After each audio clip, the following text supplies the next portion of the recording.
Selamat malam, Kaltim Headline Malam kembali hadir bersama saya Rosmi Rahma. Sejumlah informasi penting akan kami hadirkan untuk Anda dan berikut di antaranya. Kita awali Kaltim Headline Malam edisi kali ini. Tim Basarnas dari Kalimantan Timur ditugaskan membantu korban gempa bumi di Mamuju, Sulawesi Barat. Sebanyak 27 personel terdiri dari pasukan rescue dan awak kapal sudah tiba di lokasi dan langsung bergerak setelah berkoordinasi dengan tim Basarnas lainnya. Berikut informasinya. Beginilah suasana keberangkatan tim Basarnas dari Pelabuhan Somber, Balikpapan menjelang berangkat ke Mamuju, Sulawesi Barat. Sebanyak 27 personel yang terdiri dari 15 orang rescue dan 12 anak buah kapal diterjunkan bergabung dengan tim Basarnas di Mamuju, Sulbar. Tim dilengkapi dengan peralatan rescue, berangkat menggunakan kapal Basarnas menyeberangi Selat Makassar sejauh 270 km.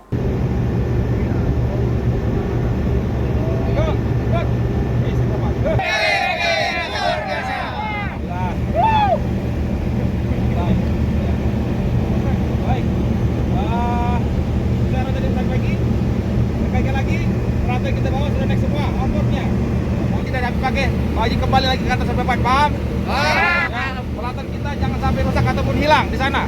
Kalau perlu, karena perjalanan kita kurang lebih 180 nautical mile, ya, kurang lebih sekitar 12 jam perjalanan. Untuk itu, semoga perjalanan selama dari Balikpapan ke Mamuju tidak ada kendala hambatan yang amin. Ya, untuk itu saling ingatkan rekan-rekan yang lain, ya, saling ingatkan, jangan sampai ceroboh, ya. Tadi sudah sampaikan kasih operasi, ini bencana, tolong saling ingatkan.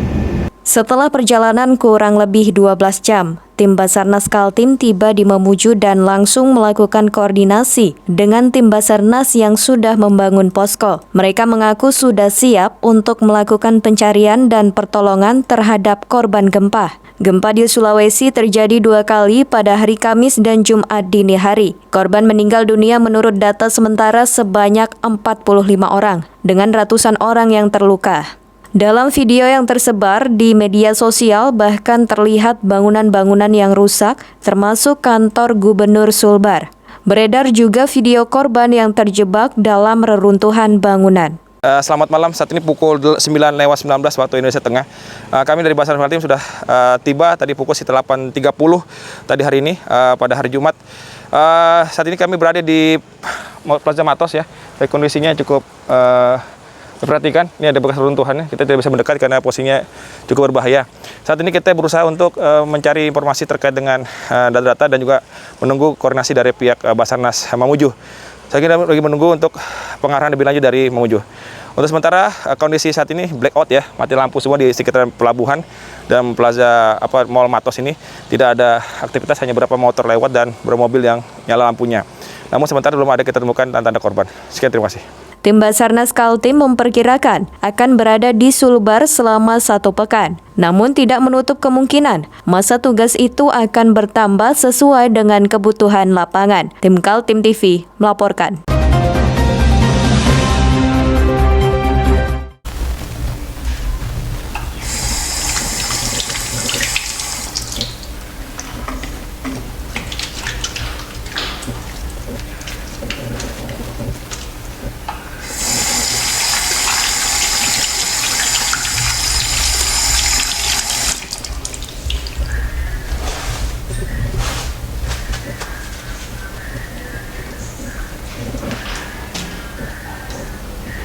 Meskipun di rumah saja, kita tetap selalu menjaga kesehatan, cuci tangan, menggunakan hand sanitizer.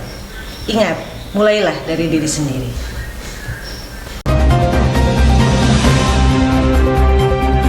Tim Basarnas Kaltim yang ditugaskan membantu korban gempa bumi di Mamuju, Sulawesi Barat langsung bekerja. Setibanya di lokasi kejadian, tim berusaha mencari korban di antara reruntuhan gedung. Namun sampai Sabtu siang belum ada ditemukan adanya korban. Gempa di Sulawesi terjadi 2 kali pada hari Kamis dan Jumat dini hari, memporak-porandakan daerah itu. Ratusan gedung ambruk, termasuk kantor Gubernur Sulbar yang rusak. Data sementara menyebutkan korban meninggal dunia sebanyak 45 orang dengan ratusan orang terluka. Diduga masih ada korban yang terjebak di dalam reruntuhan, membuat tim Basarnas dari Kaltim yang sudah berada di sana terjun ke lokasi reruntuhan bangunan. Kami laporkan pada pukul 11.31 waktu Indonesia Tengah di sekitar wilayah toko Family Mart di Jalan Abdul Wahab Asis ya. Saat ini kami berada dengan tim gabungan dari Basarnas, kemudian dari Damkar, kemudian dari TNI AD, Paskas dan juga dari masyarakat. Ini kita posisinya ada bangunan di belakang saya, ada 3 bangunan yang rubuh. Tepatnya di bagian tengah itu ada diduga dari keluarga korban ada 2 korban jenis kelamin wanita. Namun tadi sejak pukul 8 pagi dilakukan pencarian masih nihil. Sekarang kita mengarahkan alat berat untuk membersihkan area hingga memastikan korban selamat. Pencarian akan dilaksanakan hingga proses ini selesai dan pastikan korban tidak ada ataupun korban telah dievakuasi. Sekian informasi kami. Tugas pertama tim Basarnas dari Kaltim menurunkan 15 personel rescue mencari korban di sebuah rumah yang hancur tertimpa 2 gedung bangunan di kiri dan kanannya. Petugas harus berhati-hati memasuki gedung yang sudah porak-poranda karena getaran baru bisa saja menjadi ancaman bagi tim rescue yang sedang mencari korban. Sampai Sabtu siang belum ada ditemukan korban. Namun anggota tim mengaku mencium ada bau busuk dan sedang berusaha mencari sumbernya. Lantai 2 dapur kondisi nihil, belum ditemukan Bu Subaidah dapurnya. Dan di atas lantai 3 kosong. kemungkinan di bawah sini ada kamar yang dicurigai ada 2 orang. Mana? Oke. Lantai dasar nihil. Geser kemungkinan. Keluar Pak, kalau proses keluar. Kami sudah dekat sama manhole. Tim rescue dari Kaltim ditugaskan membantu pencarian dan pertolongan korban gempa bumi di Mamuju, Sulawesi Barat. Sebanyak 27 orang yang terdiri dari 15 personel rescue dan 12 anak buah kapal tiba di Mamuju Sulbar pada malam hari setelah menempuh perjalanan laut selama 12 jam atau sekitar 270 km dari Pelabuhan Somber, Balikpapan pada Jumat siang. Tim Kaltim TV melaporkan.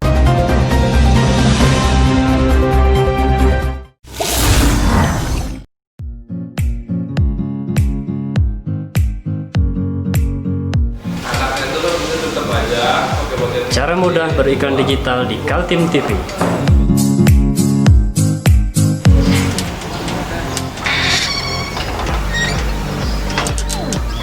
Yang pertama, jadilah sahabat Kaltim TV.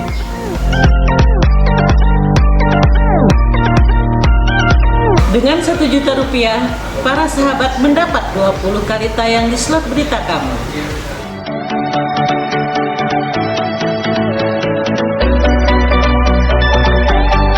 Dengan 20 detik dapat menjangkau 20.000 penonton.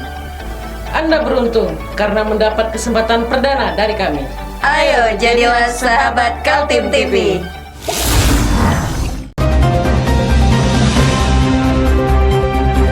Program vaksinasi antibodi virus corona sudah dimulai di Kalimantan Timur. Dari 11 pejabat yang dijadwalkan untuk disuntik perdana, 5 diantaranya tidak bisa divaksin lantaran alasan medis dan tidak hadir. Beginilah suasana di kantor Gubernur Kaltim Jalan Gajah Mada, Samarinda saat dimulainya program vaksinasi nasional kepada para pejabat eksekutif, legislatif, dan yudikatif. Sayangnya hanya 6 dari 11 pejabat yang memenuhi syarat untuk disuntik vaksin dari Sinovac Tiongkok itu. 5 pejabat lainnya tidak bisa disuntik karena adanya halangan medis seperti memiliki komorbid, stres, dan tekanan darah tinggi. 1 pejabat lagi justru tidak hadir di lokasi penyuntikan karena alasan yang tidak jelas. Sekretaris Daerah Provinsi Kaltim Muhammad Sabani, Pangdam 6 Maijen Heri Wiranto, dan Wakajati Bambang Bahtiar termasuk yang awalnya tidak bisa ikut divaksin. Namun setelah beristirahat sejenak dan rileks, akhirnya ketiganya dinyatakan boleh divaksin.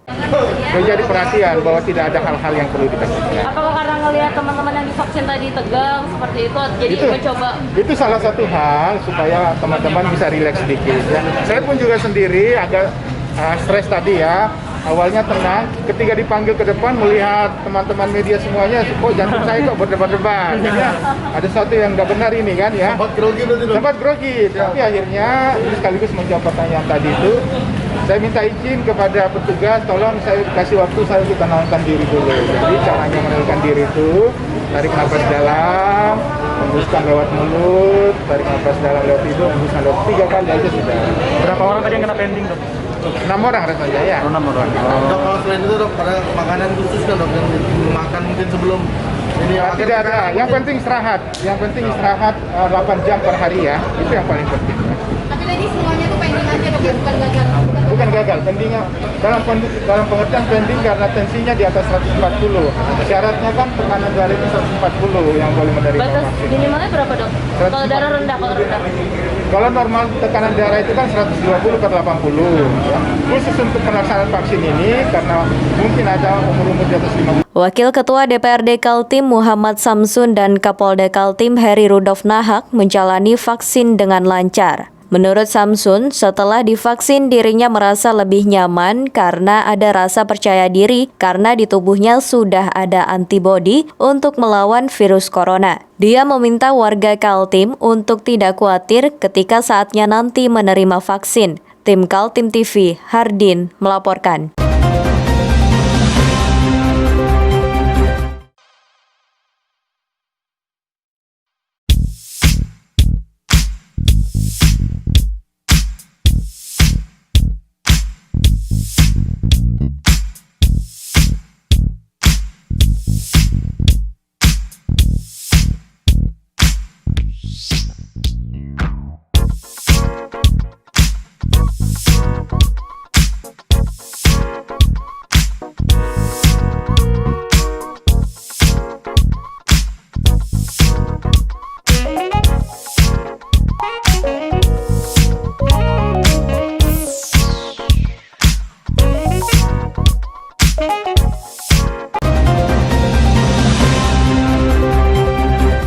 Menjadi orang pertama divaksin antivirus corona di Kalimantan Timur, Muhammad Samsun mengaku merasa lega dan lebih percaya diri. Politisi PDI Perjuangan yang kini menjadi Wakil Ketua DPRD Kaltim itu membeberkan jaminan vaksin yang disuntik untuk pejabat dan vaksin untuk rakyat sama. Karena memang di Indonesia baru punya 1 vaksin dari Sinovac. Muhammad Samsun tampil menjadi orang pertama divaksin dalam program pemerintah untuk Provinsi Kalimantan Timur. Ada 11 orang pejabat yang dijadwal untuk divaksin perdana pada hari Kamis 14 Januari itu. Namun hanya 6 orang yang memenuhi syarat kesehatan. Sedangkan 5 pejabat lainnya gagal karena alasan persyaratan medis dan 1 tidak hadir. Kebanggaan yang luar biasa mendapatkan kesempatan pertama di Kalimantan Timur untuk divaksin. Mudah-mudahan ini bisa memberikan contoh kepada masyarakat bahwa Wakil Ketua DPR pun juga divaksin dengan vaksin yang sama dan dengan keyakinan vaksin ini tidak membahayakan dan juga sudah jelas kehalalannya. Kepada wartawan Kaltim TV, Muhammad Samsun berbagi pengalamannya usai mendapat vaksin. Dia mengatakan merasa lega bahkan lebih percaya diri karena sudah ada vaksin virus corona di dalam tubuhnya. Samsun meminta masyarakat percaya apa yang dilakukan pemerintah yang sedang berjuang melawan virus corona. Ya, alhamdulillah tadi kita sudah divaksin untuk yang pertama kali di Kalimantan Timur. Ini bukan, kalaupun kami divaksin di awal ini bukan karena skala prioritas, tapi harapannya agar kita tokoh-tokoh masyarakat yang divaksin di awal ini bisa memberikan contoh kepada masyarakat yang lain yang masih ragu tentang keamanan dan kehalalan vaksin tersebut. Jadi kami sudah melakukan dan alhamdulillah setelah lebih dari 3 jam kita divaksin pun tidak ada reaksi apapun yang mengakibatkan hal yang negatif. Perasaan justru lebih tenang, lebih lega karena sudah mendapatkan imunisasi terhadap virus corona, tapi tetap kita menjaga protokol kesehatan. Karena di Indonesia saat ini baru ada satu-satunya vaksin, ya, Sinovac yang didatangkan oleh pemerintah. Tidak ada duanya. Jadi apa yang divaksinkan kepada presiden, kepada wakil ketua DPR, bahkan kepada rakyat nantinya itu sama. Dosisnya, jenis vaksinnya dan sebagainya itu sama. Jadi tidak usah khawatir kemudian masyarakat akan diberikan vaksin yang murahan, enggak. Karena sampai hari ini kita baru satu-satunya jenis dan tipe vaksin yang masuk ke Indonesia, yaitu Sinovac.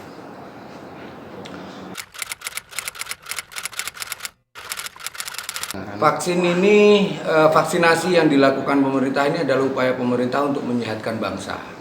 Ya, ada upaya pemerintah untuk menyehatkan masyarakat supaya terhindar dari virus corona. Nah, saya berharap masyarakat menyambut baik hal ini, karena tentunya ini kembalinya kepada untuk siapa? Untuk masyarakat juga. Ya, kalau ada upaya-upaya dari pihak-pihak yang ingin menggagalkan vaksin ini, justru kita pertanyakan. Sementara negara ini sedang berusaha memperjuangkan masyarakat supaya terbebas dari corona dengan pola vaksin, tapi ada pihak lain yang untuk menggagalkan vaksin. Nah, ini justru dipertanyakan apa motifnya dan juga tujuannya. Sudahlah, masyarakat ikuti saja anjuran pemerintah. Tidak mungkin pemerintah itu menyengsarakan dan mencelakakan masyarakatnya. Saya pastikan itu. Di dalam vaksin yang Sinovac ini ada kriteria-kriteria. Pertama, tadi diukur tekanan darahnya, kalau yang tinggi di atas 140 memang tidak disarankan untuk divaksin. Mungkin ada efek-efek yang tertentu yang ketika itu dipaksakan. Atau kemudian yang berpenyakit kronis, diabetes, kemudian gagal jantung, kemudian paru dan sebagainya, itu tidak disarankan untuk divaksin. Nah, saya berharap agar ke depan kita memiliki vaksin yang bisa diaplikasikan kepada semua masyarakat Indonesia dengan berbagai macam latar belakang penyakit. Mudah-mudahan nanti akan ditemukan vaksin yang semua bisa diaplikasikan kepada semua kalangan masyarakat. Program vaksinasi di Kalimantan Timur mulai dilaksanakan setelah menerima 25.520 dosis vaksin, dimulai dari para pejabat yang memenuhi syarat kesehatan dan selanjutnya tenaga kesehatan yang berhubungan langsung dengan pasien COVID-19 di rumah sakit. Rencananya setiap tenaga kesehatan mendapat 2 dosis vaksin. Tim Kaltim TV Hardin melaporkan.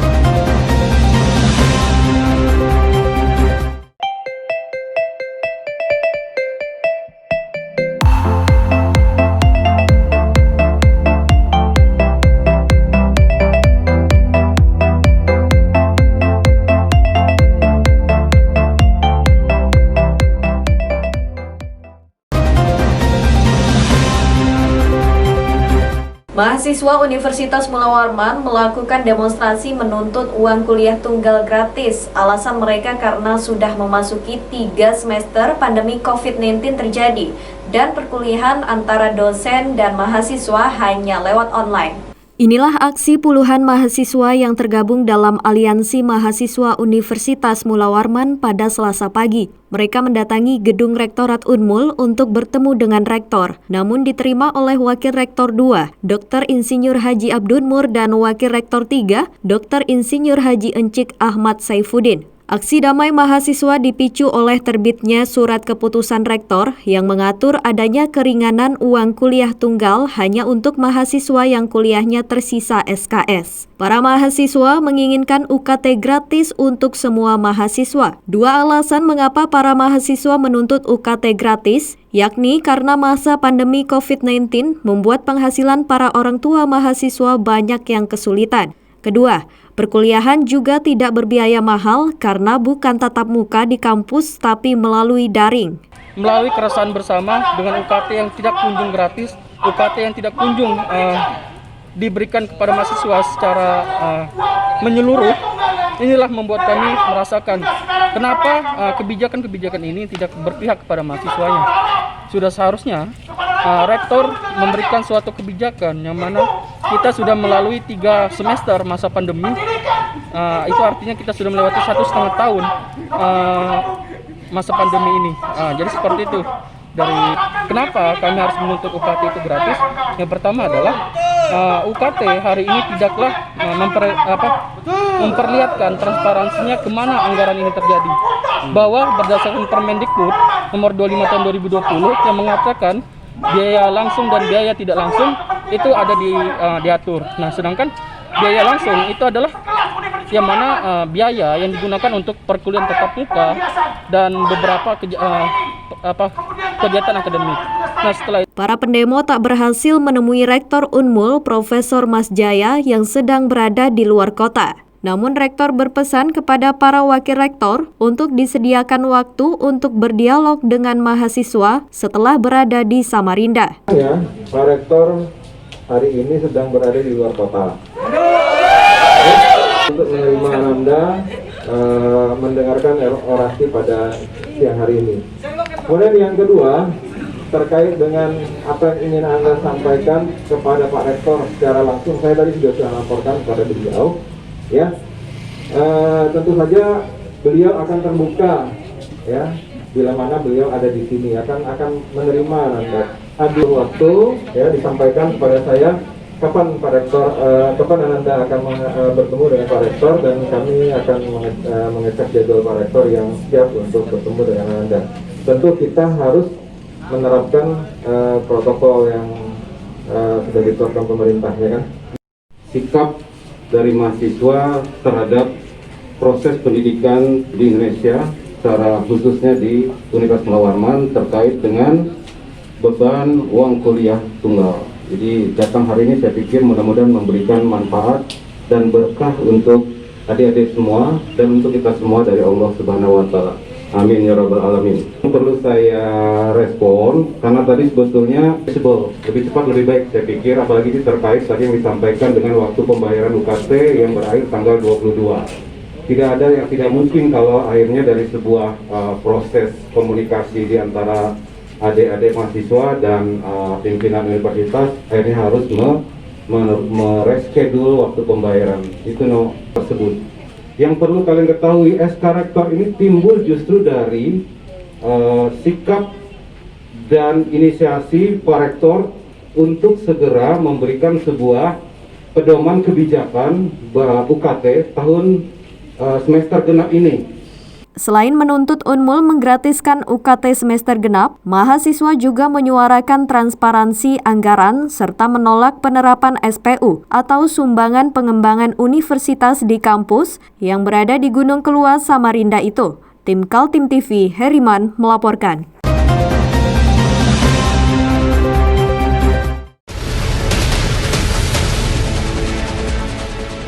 Mari kita memerangi virus corona dengan mematuhi imbauan pemerintah, stay at home.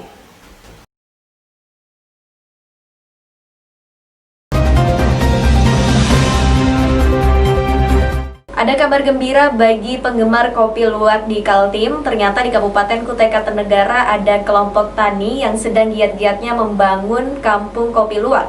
Tidak sekedar untuk memproduksi kopi dengan cita rasa yang tinggi, tapi juga menjadi destinasi wisata desa. Letak kampung kopi luwak itu di Desa Prangat Baru, tepatnya di kilometer 60 Jalan Poros Samarinda Bontang yang masih wilayah administrasi Kecamatan Marangkayu, Kabupaten Kutai Kartanegara. Warga bisa dengan mudah menjangkau lokasinya untuk sekedar mengopi atau bahkan melihat dari dekat bagaimana para petani memproduksi kopi. Di sana, selain ada tanaman kopi, para petani juga menyiapkan peternakan hewan luwak atau yang akrab disebut musang atau bahasa ilmiahnya Paradoxurus hermaphroditus. Selain beternak hewan luwak, para petani juga memelihara luwak liar yang memang disengaja untuk memakan buah kopi dan kemudian dikeluarkan kembali dalam bentuk kotoran luwak. Seperti diketahui, proses kopi luwak menjadi nikmat karena melewati proses pencernaan di dalam perut hewan luwak. Di sini saya memperkenalkan kebun kopi yang sudah ada ini sekitar kurang lebih luasnya 2 hektar ya. Dan di sini rencana kedepannya akan dijadikan tempat wisata, yaitu untuk wisata alam, untuk melihat kopi dan untuk bersepeda air. Rencananya kolam di depan itu akan dijadikan tempat untuk bersepeda air. Kira-kira berapa jumlahnya ada di kebun kopi di sini? Kebun kopi ini luasnya 2 hektar, kurang lebih 2 hektar. Ada berapa pohon yang sudah produktif? Yang kurang lebih masih sekitar 500-an ini. Dan menghasilkan apa aja tuh? Ya sementara ini masih menghasilkan kopi luwak alami ya, yang seperti yang kita lihat tadi itu masih kopi luwak alaminya. Dan kedepannya mungkin bisa lebih banyak lagi kan, karena ini memiliki kelompok tani itu ada 30 orang. Yang pengembangannya ini sekitar masih kurang lebih masih 5 hektaran yang baru berkembang ini. Rencananya ke depan itu satu orangnya akan mempunyai 2 hektar dalam 30 orang ini. Luas kampung kopi luwak sekitar 2 hektar, pengurus kelompok tani berusaha melengkapi kawasan itu sebagaimana tempat wisata. Menurut Murholik, bekerja sama dengan pemerintah desa, mereka ingin diterbitkan perdes atau peraturan desa yang mengatur hewan luwak tidak boleh diburu lagi, tapi dibiarkan agar memakan buah kopi secara alami. Inilah salah satu contoh dari luwak liar ini. Kotorannya kan ini yang dibilang kopi luwak ya, ini sudah aslinya yang alami dari hutan kan luwaknya itu. Rencana kedepannya kalau sudah ini kopi ini lebih meningkat produksinya, akan dibuatkan perdes oleh desa untuk supaya luwak itu tidak diburu lagi,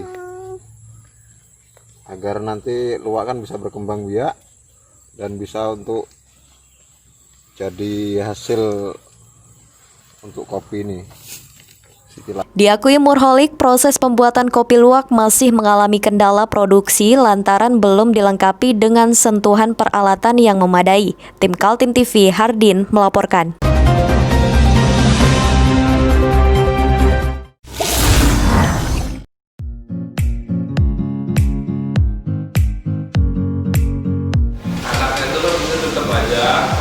Cara mudah beriklan digital di Kaltim TV.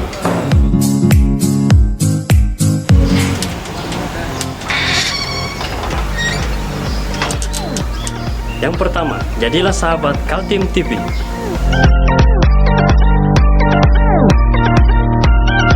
Dengan Rp1.000.000, para sahabat mendapat 20 kali tayang di slot berita kamu.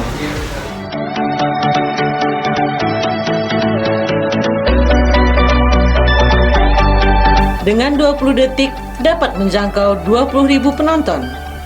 Anda beruntung karena mendapat kesempatan perdana dari kami. Ayo jadilah sahabat Kaltim TV.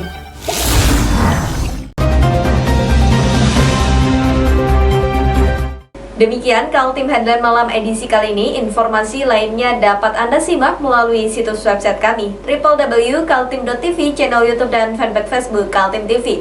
Jangan lupa untuk selalu patuhi protokol kesehatan. Saya Rosmi Rahma bersama kerabat kerja yang bertugas pamit undur diri. Selamat malam dan sampai jumpa.